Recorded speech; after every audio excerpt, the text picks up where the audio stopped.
चुनाव से पहले मौलानाओं ने खोली अरविंद केजरीवाल की पोल। केजरीवाल के घर पहुंचे दिल्ली वक्फ बोर्ड के इमाम की केजरीवाल से मांग 17 महीने की बकाया सैलरी दो। मौलाना राशिदी बोले, राजनीति नहीं हक मांगने आए हैं। नमस्कार, स्वागत है आपका। आप देख रहे हैं द न्यूज और मैं रानी गुप्ता आपके साथ। दिल्ली की मस्जिदों के इमामों की बकाया सैलरी का मामला एक बार फिर से गर्मा गया है। दरअसल गुरुवार को वक्फ बोर्ड के इमाम और मुअज्जिन अचानक पूर्व मुख्यमंत्री और आम आदमी पार्टी के प्रमुख अरविंद केजरीवाल के घर पहुंच गए।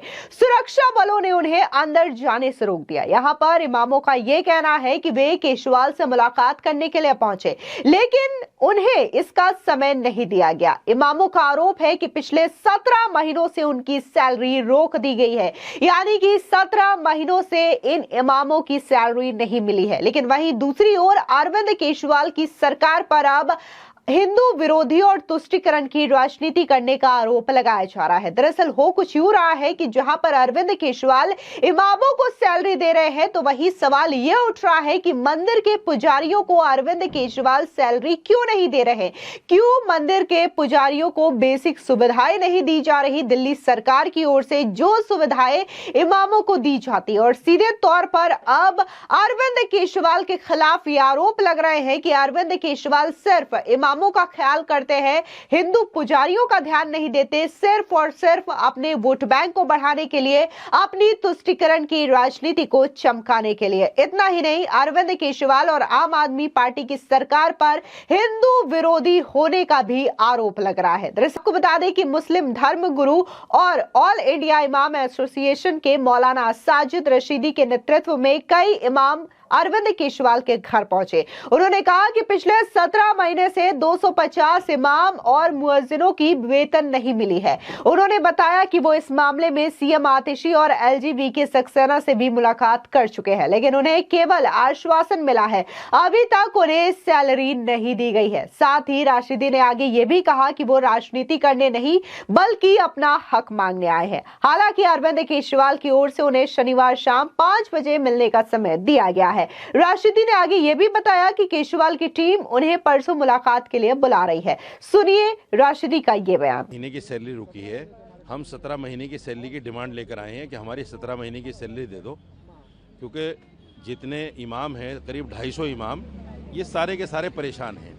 18,000 रुपये सैलरी है, मात्र 18,000 रुपये।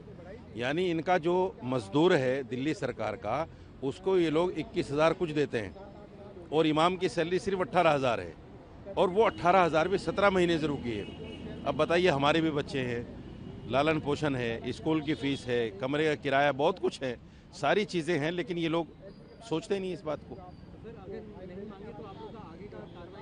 आगे की और कार्रवाई करेंगे, प्रोटेस्ट करेंगे, जगह जगह सारी दिल्ली में प्रोटेस्ट करेंगे। दरअसल आपको बता दें कि बकाया सैलरी के मुद्दे पर उपराज्यपाल वीके सक्सेना से भी उनकी मुलाकात हो चुकी है, लेकिन अब तक सैलरी नहीं मिल पाई है, इसलिए वे अब अरविंद केजरीवाल से मिलना चाहते हैं। दिल्ली में आम आदमी पार्टी की सरकार से पहले इमाम की सैलरी 10,000 रुपए और मुअज्जिन की सैलरी 9,000 रुपए महीना थी। अरविंद केजरीवाल ने इसे बढ़ा करके 18,000 और 16,000 रुपए कर दिया था। आपको बता दें कि इस मामले पर दिल्ली की मस्जिदों के इमामों और मुअज्जिनों ने पहले भी समस्या सरकार के सामने रखी है। सरकार की ओर से 5-5 महीनों की 3 किश्त में कुछ इमामों की तनख्वाह को जारी किया गया था, लेकिन अभी भी तमाम इमाम ऐसे हैं जिन्हें सैलरी नहीं मिली है और उन्हें कई समस्याओं का सामना करना पड़ रहा है। दिल्ली में फरवरी 2025 में विधानसभा चुनाव हो सकते हैं। अरविंद केजरीवाल ने वादा किया है कि अगर फिर दिल्ली में सरकार बनी तो हर महिला को 2100 रुपए प्रति महीने दिए जाएंगे, और 60 साल से ऊपर बुजुर्गों को भी मुफ्त इलाज की सुविधा देने वाली संजीवनी योजना का अरविंद केजरीवाल ने वादा किया है। लेकिन उनकी पार्टी की ही सरकार के दौर में वक्फ से जुड़े इमामों को बीते करीब 1.5 साल से तनख्वाह नहीं मिल पा रही है। दिल्ली की विधानसभा चुनाव में भी यह बड़ा मुद्दा बन सकता है। दिल्ली में 12% मुस्लिम वोटर है।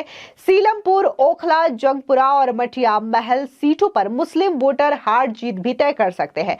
ऐसे में अगर इमामों ने इस मसले पर अपने तेवर सख्त कर दिए तो जिससे आम आदमी पार्टी को इन सीटों पर दिक्कत का सामना करना पड़ सकता है। यानी कि यहाँ पर यह साफ है कि अरविंद केजरीवाल पिछले 17 महीनों से इमामों की सैलरी तो नहीं दे पा रहे हैं, लेकिन वहीं दूसरी ओर ये वादा करते हैं कि अगर वो सरकार में आते हैं तो वो 2100 रुपए महिलाओं को देंगे और बुजुर्गों के इलाज के लिए संजीवनी योजना भी लॉन्च करेंगे। यानी कि पूरी तरीके से ये जो दावे किए जा रहे हैं अरविंद केजरीवाल की ओर से, इन दावों की पोल पहले ही खुल रही है। कुछ बीजेपी के नेता योगेंद्र चंदोलिया ने भी बकायदा अरविंद केजरीवाल पर ताबड़तोड़ हमले किए और किस तरीके से उनकी इस नारी सम्मान योजना को लेकर के और संजीवनी योजना को लेकर के हकीकत बताई है। सुनिए योगेंद्र चंदोलिया का ये बयान। देखिए, अरविंद केजरीवाल जी पूर्व मुख्यमंत्री हैं, आतिशी जी मुख्यमंत्री हैं।